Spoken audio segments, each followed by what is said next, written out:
23वां अध्याय। शिव द्वारा ज्ञान और मोक्ष का वर्णन।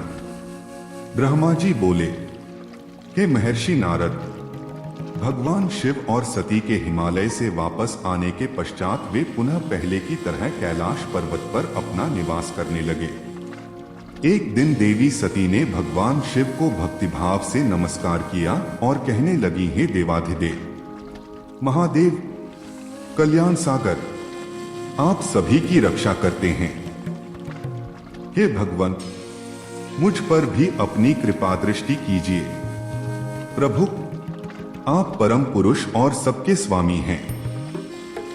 आप रजोगुण, तमोगुण और सत्वगुण से दूर हैं। आपको पति रूप में पाकर मेरा जन्म सफल हो गया।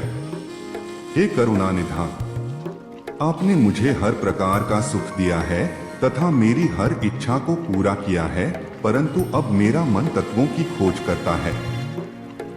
मैं उस परम तत्व का ज्ञान प्राप्त करना चाहती हूँ जो सभी को सुख प्रदान करने वाला है, जिसे पाकर जीव संसार के दुखों और मोहमाया से मुक्त हो जाता है और उसका उद्धार हो जाता है।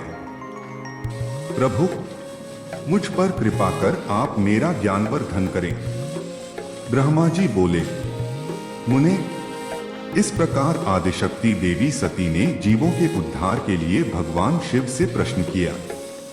उस प्रश्न को सुनकर महान योगी, सबके स्वामी भगवान शिव प्रसन्नतापूर्वक बोले, हे देवी, हे दक्षनंदिनी, मैं तुम्हें उस अमृतमयी कथा को सुनाता हूँ जिसे सुनकर मनुष्य संसार के बंधनों से मुक्त हो जाता है। यही वह परम तत्व विज्ञान है जिसके उदय होने से मेरा ब्रह्म स्वरूप है। ज्ञान प्राप्त करने पर उस विज्ञानी पुरुष की बुद्धि शुद्ध हो जाती है। भक्ति और ज्ञान सदा सुख प्रदान करता है। भक्ति के बिना ज्ञान और ज्ञान के बिना भक्ति की प्राप्ति नहीं होती है।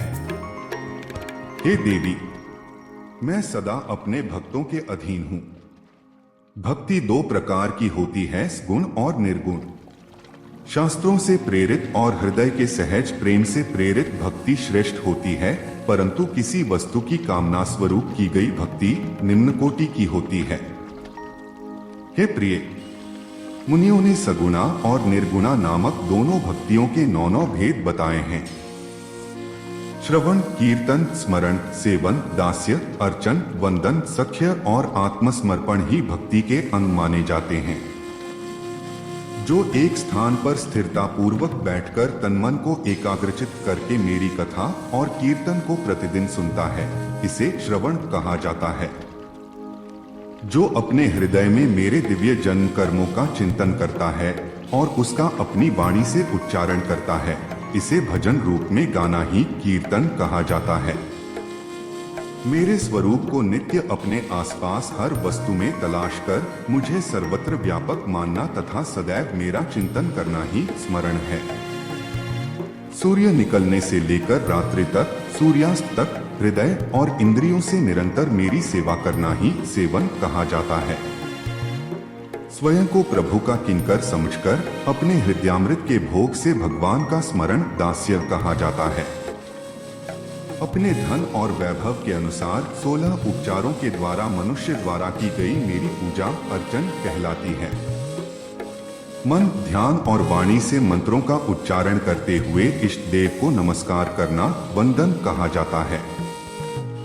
ईश्वर द्वारा किए गए फैसले को अपना हित समझकर उसे सदैव मंगल मानना ही सख्य है।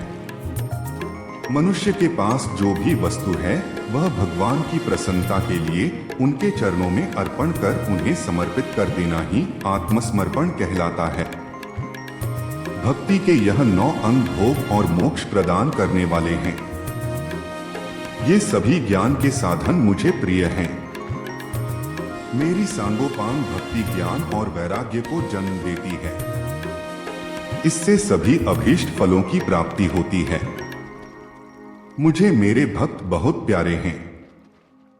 तीनों लोकों और चारों युगों में भक्ति के समान दूसरा कोई भी सुखदायक मार्ग नहीं है। कलयुग में जब ज्ञान और वैराग्य का ह्रास हो जाएगा, तब भी भक्ति ही शुभ फल प्रदान करने वाली होगी। मैं सदा ही अपने भक्तों के वश में रहता हूँ। मैं अपने भक्तों की विपरीत परिस्थिति में सदैव सहायता करता हूँ और उसके सभी कष्टों को दूर करता हूँ। मैं अपने भक्तों का रक्षक हूँ। ब्रह्मा जी बोले, नारद, देवी सती को भक्त और भक्ति का महत्व सुनकर बहुत प्रसन्नता हुई। उन्होंने भगवान शिव को प्रणाम किया और पुनः शास्त्रों के बारे में पूछा। वे यह जानना चाहती थीं कि सभी जीवों का उद्धार करने वाला, उन्हें सुख प्रदान करने वाला सभी साधनों का प्रतिपादक शास्त्र कौन सा है। वे ऐसे शास्त्र का महात्म्य सुनना चाहती थीं। सती का प्रश्न सुनकर शिवजी ने प्रसन्नतापूर्वक सब शास्त्रों के विषय में देवी सती को बताया। महेश्वर ने 5 अंगों सहित तंत्र शास्त्र, यंत्र शास्त्र तथा सभी देवेश्वरों की महिमा का वर्णन किया। उन्होंने इतिहास की कथा भी सुनाई, पुत्र और स्त्री के धर्म की महिमा भी बताई। मनुष्यों को सुख प्रदान करने वाले वैदिक शास्त्र तथा ज्योतिष शास्त्र का भी वर्णन किया। भगवान शिव ने भक्तों का महात्म्य और राजधर्म भी बताया। इसी प्रकार भगवान शिव ने सती को उनके पूछे सभी प्रश्नों का उत्तर देते हुए सभी कथाएं सुनाई।